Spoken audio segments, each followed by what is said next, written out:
Hi everybody, Stephanie at Stellium Astrology here, and today I am looking at Synastry charts, just pulling up for you.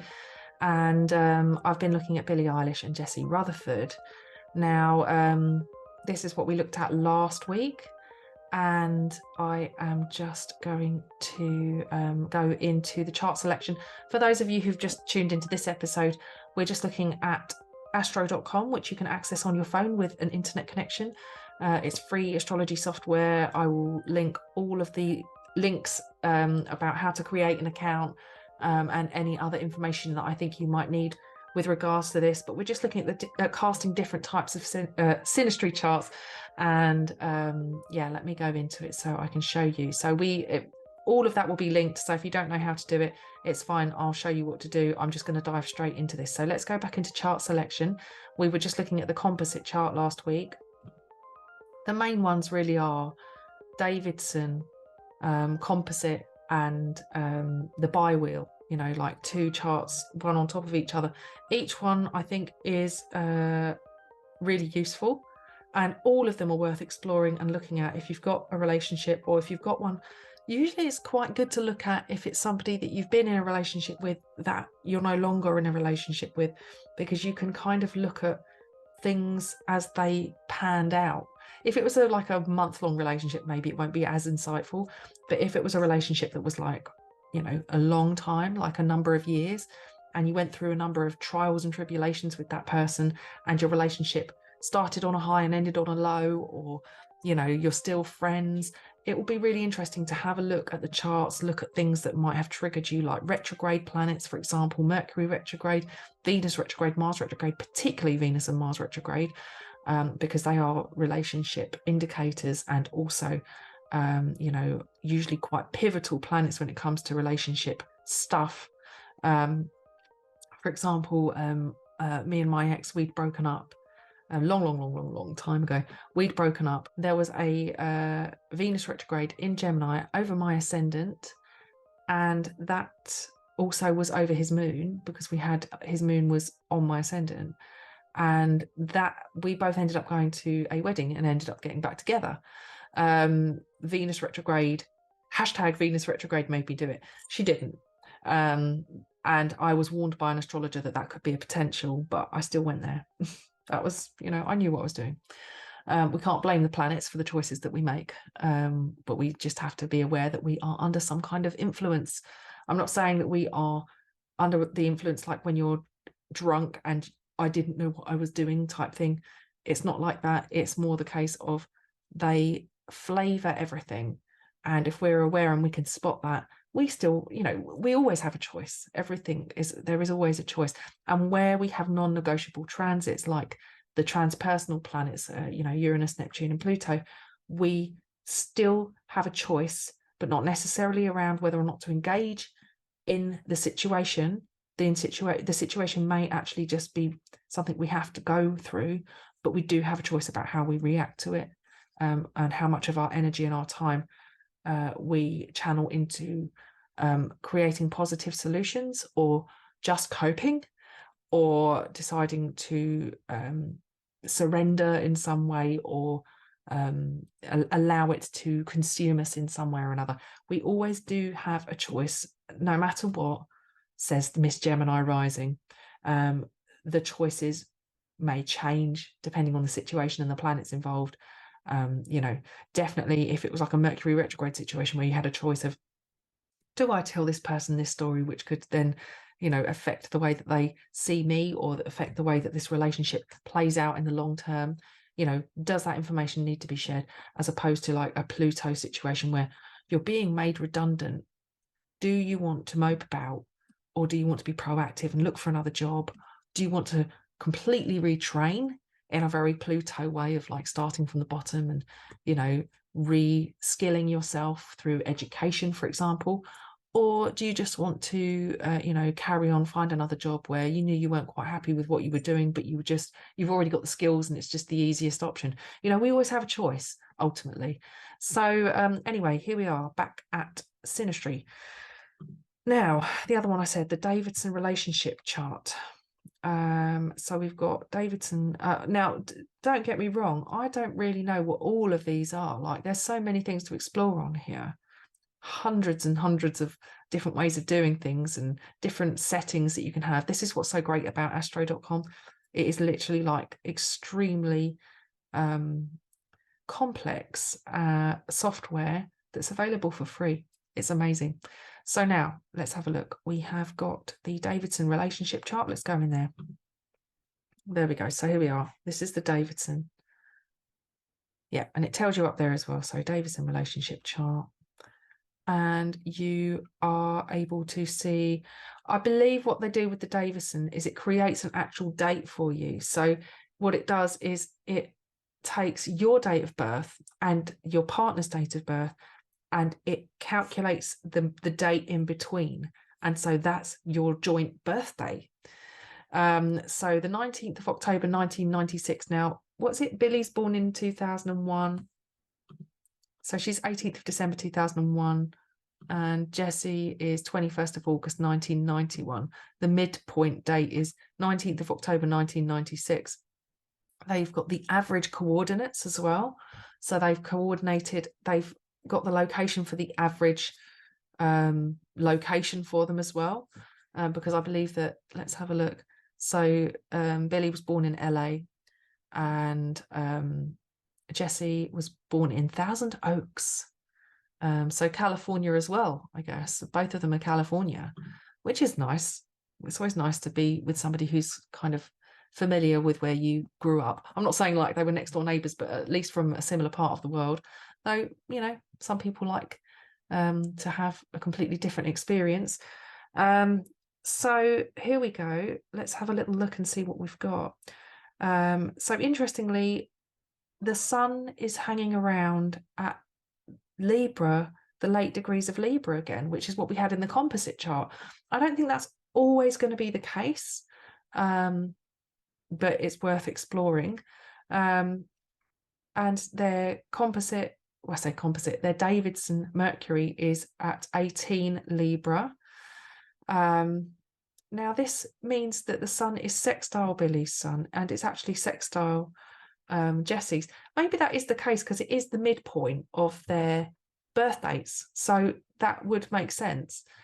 Pluto is in Sagittarius here again, early Sag.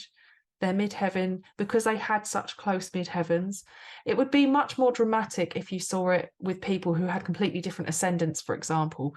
So it would, you know, it would show something quite different. But this time we've got Jupiter in Capricorn instead of Jupiter in Leo, which is what we had in the composite chart. But we still have got Uranus and the Moon and Neptune. They keep shifting order. They keep shifting order. So this is more, let's have a look at Billie's. So Billie has got, yeah, she's got Uranus, Moon and Neptune. And so it's a very similar organization to what she has natally. And are they all in Aquarius this time? Nope, Neptune's at 25 Cap. So yeah, Neptune's at 25, which Pluto's around that point at the moment. Pluto's at about 26. We can put the transits on, press with transits.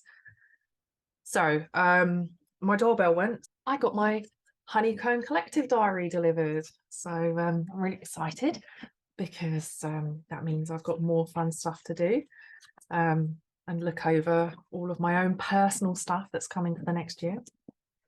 I did that as a prize giveaway a couple of years ago, or last year, I think it was actually last year's giveaway. And I love the Honeycomb Collective diary. I actually buy them for myself as a treat, as a kind of essential.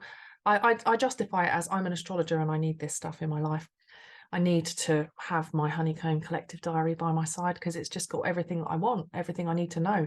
So I've lost my train of thought about what I was saying, but I think I just switched on the transits actually.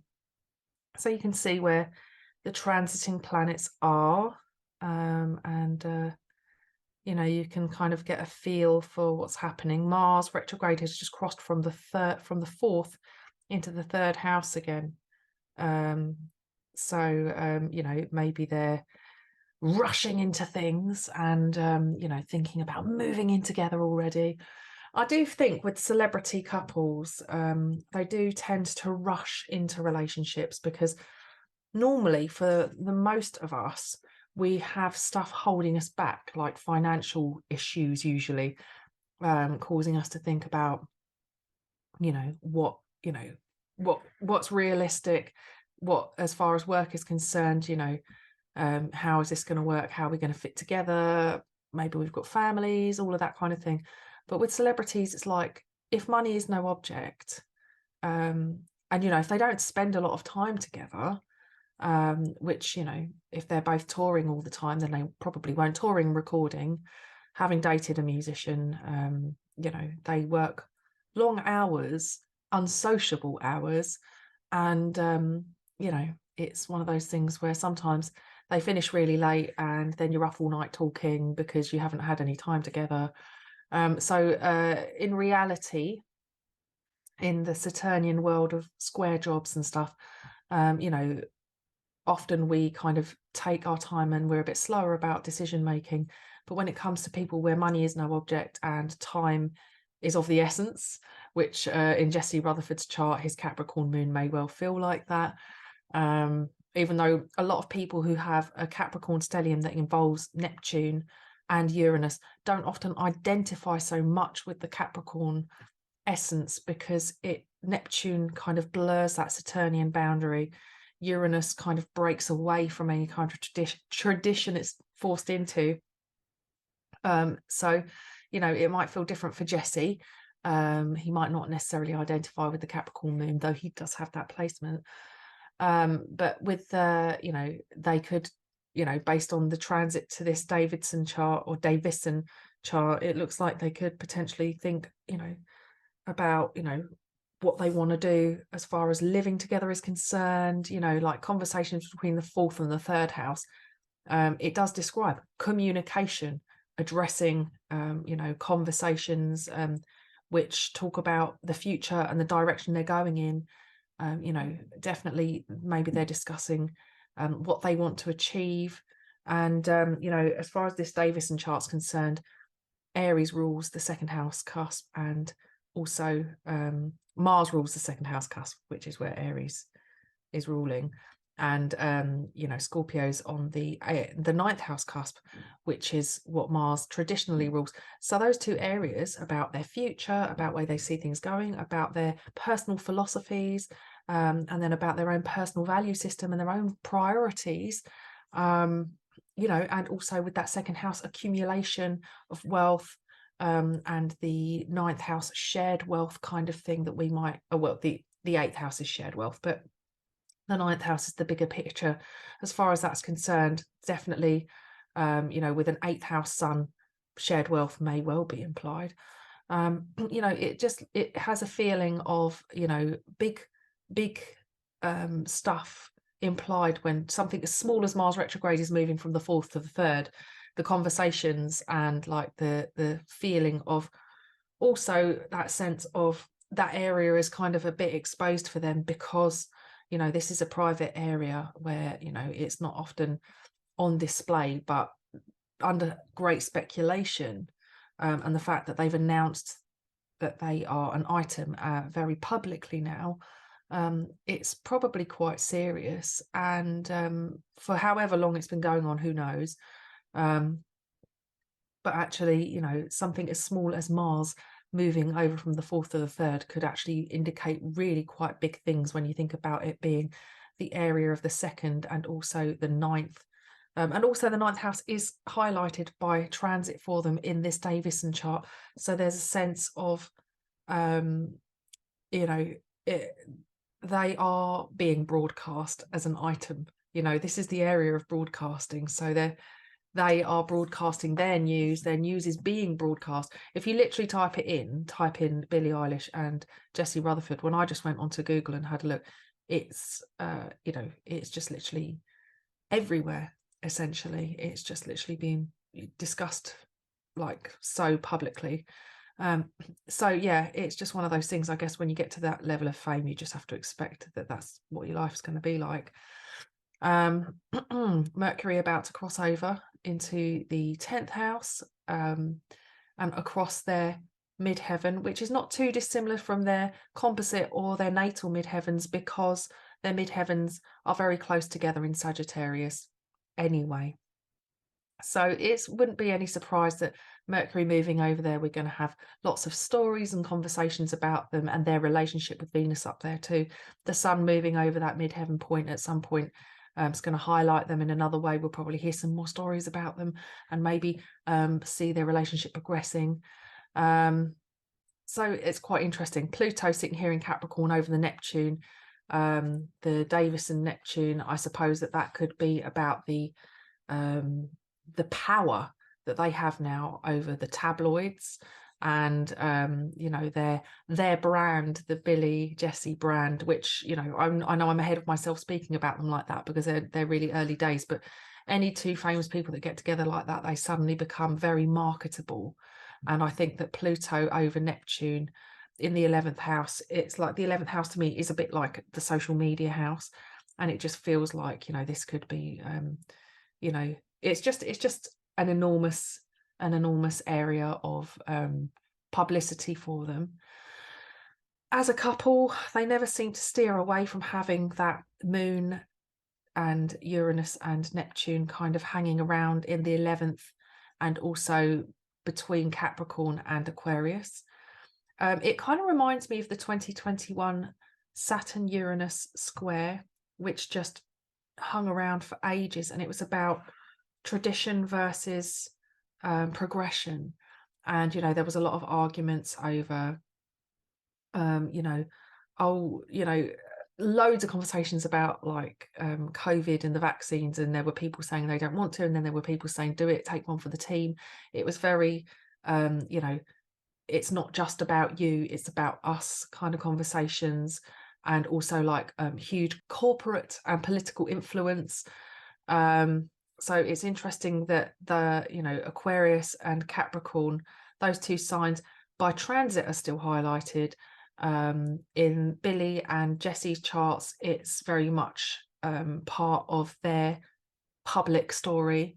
And you know, I think it's interesting that at these times with such power, such a lot of exposure in you know, the corporate ruling structures, like on Netflix at the moment you can watch about the program about FIFA, the corruption in FIFA, and there are just all sorts of things being discussed as far as corruption in politics are concerned, not just in the UK and the US but all over the world. And it's not just political, you know, it's big business, it's corporations, big pharma, you know, all of that sort of thing.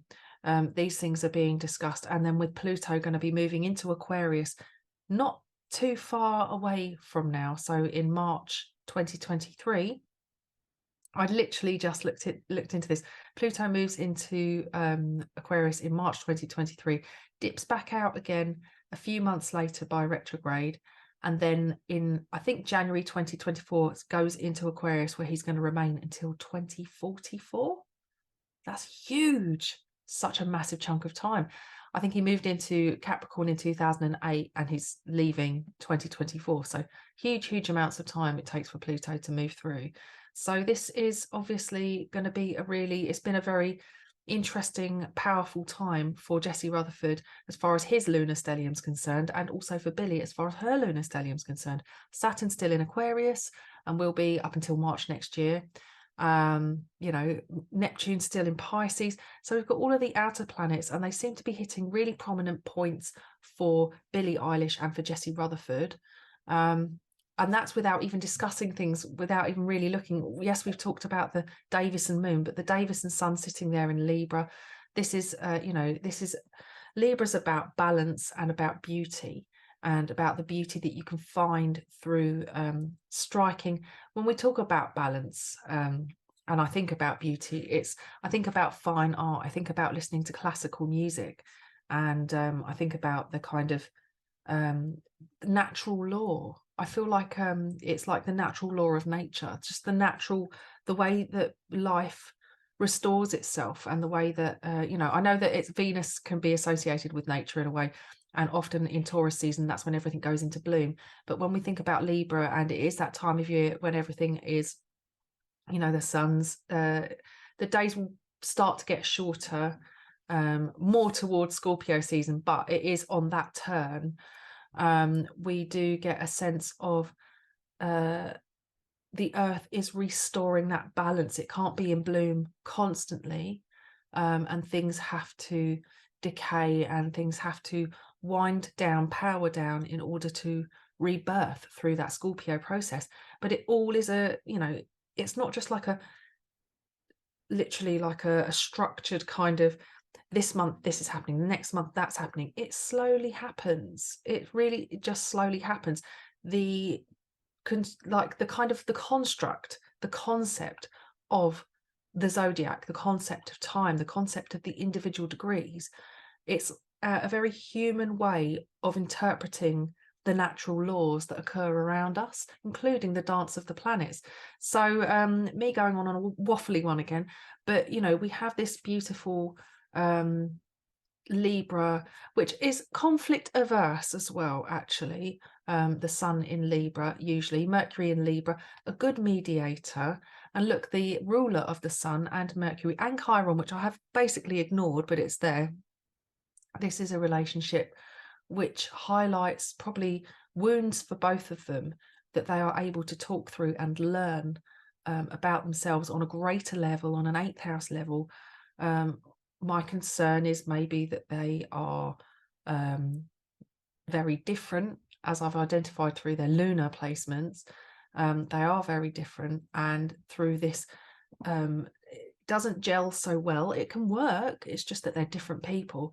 But through that conflict, they find that they have to do a lot more self-exploration.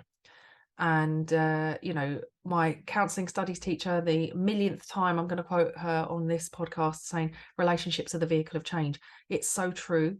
We do a lot of growing through our relationships. Our relationships put us in positions that we would never normally be in, and situations that we have to deal with. Sometimes we find our relationships bolster us through the tough times and help us move through with a strength that we don't think we may have found by ourselves. In other times, our relationships force us out on our own and force us to look at ourselves and wonder why we're so different, why we're so lonely, why we have to deal with certain things without the understanding of our partners, for example. So relationships are hard, and they're very, very conducive to personal growth.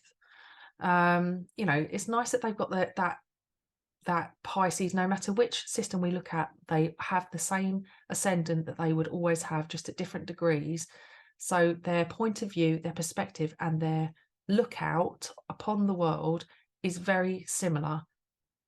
Often your ascendant buddies, I've got a few ascendant buddies, people that share not just the same ascendant, but practically the same degree as me.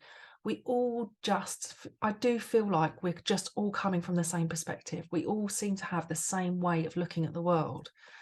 And their midheavens being in a similar position as well, they have the same kind of aspirations. They really probably are going to have a great understanding of each other. But when it comes to other placements in the chart in conflict, like the lunar placements, this is where there may be a bit of discord, a slight miscommunication through how they give and receive love, what they need, essentially.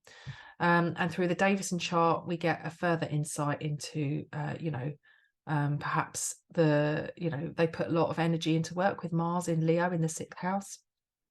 They value each other with that Venus on the descendant in Virgo, and they value it's the little things. I suppose when you've got all the money and all the expense, and you don't even have to buy the clothes or the jewelry that you wear because people just throw it at you, the big gestures are probably kind of meaningless. If you can afford to get a private jet and fly you to another part of the country or the world to go on an elaborate date, it's not, it might be fun at first, but really, the joy might be in the little tiny things that you do every day for somebody, like writing a little love note and putting it in the back of their phone, or just little things that require that kind of additional thought that actually helps somebody to not necessarily help, but it just adds that little extra cute factor. And, you know, for Venus and Virgo, it's all about the little things. Mercury in Libra, you know, again, it's creative, it's artistic, it's very much about relationships.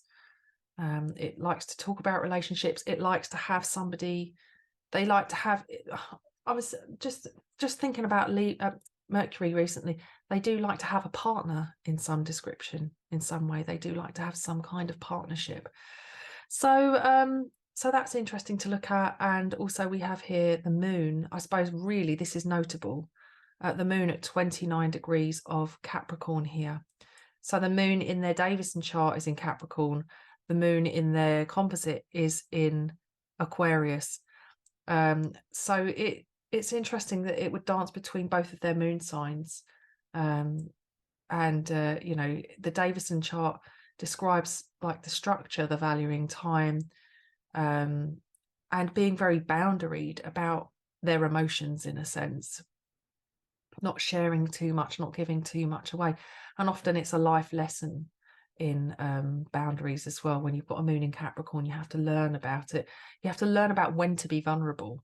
And I guess this is ultimately a moon that doesn't like to be seen as vulnerable. So yeah, interesting to explore. And Uranus at 0 degrees as well. So that moon Uranus is very, very tight in this chart, and very, very unique, very different. So that was just a little exploration of the Davidson. So hopefully you understand how that's calculated. Hopefully now you understand how the composite's calculated, and also how you can look at charts on top of each other. And you can do it for free in astro.com. And there are also lots of like horoscopes you can look at, free horoscopes, which you can go, if we go horoscopes, all horoscopes, there are lots of different things here that you can look at, as far as drawings, calculations, personality, relationship, and love. Here you go, AstroClick Love, AstroClick Partner, Astrology for Lovers. So all of that, if you want to have a little look at little reports and stuff like that as well. So, and if you would like to go into the prize draw for next December's prize, which is a beautiful personalized birth chart by Monk's Astrology. Catherine Monks has created a gorgeous astrological clock with my own natal chart on it. She designs jewelry. She's sent me some beautiful items of jewelry. I've got a few necklaces from her, and also a compact mirror with I think it's called the 8th phase moon compact, which is gorgeous.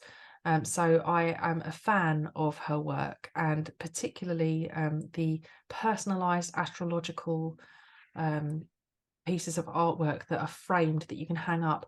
They make great gifts. I have recommended her to a few people who have bought the astrological clocks as gifts for new babies, but they're great for weddings and for christenings. It doesn't have to be her way of calculating the chart. She will do it to your house system. She'll include the asteroids that you want included, and this will be free to one lucky winner next year. All you have to do is subscribe to the YouTube channel. So hit subscribe, and if you don't have a public YouTube channel, you just need to screenshot the screen basically and email Stephanie at Stellium Astrology. That's STEFANIE at stelliumastrology.com. And don't forget to include your YouTube username, so that when I pull your name out the hat next year, I know who you are and how I can contact you. So yeah, and also patrons will get an additional entry, so double the luck for my patrons. Okay guys, I hope you found it useful. Take care. Bye now.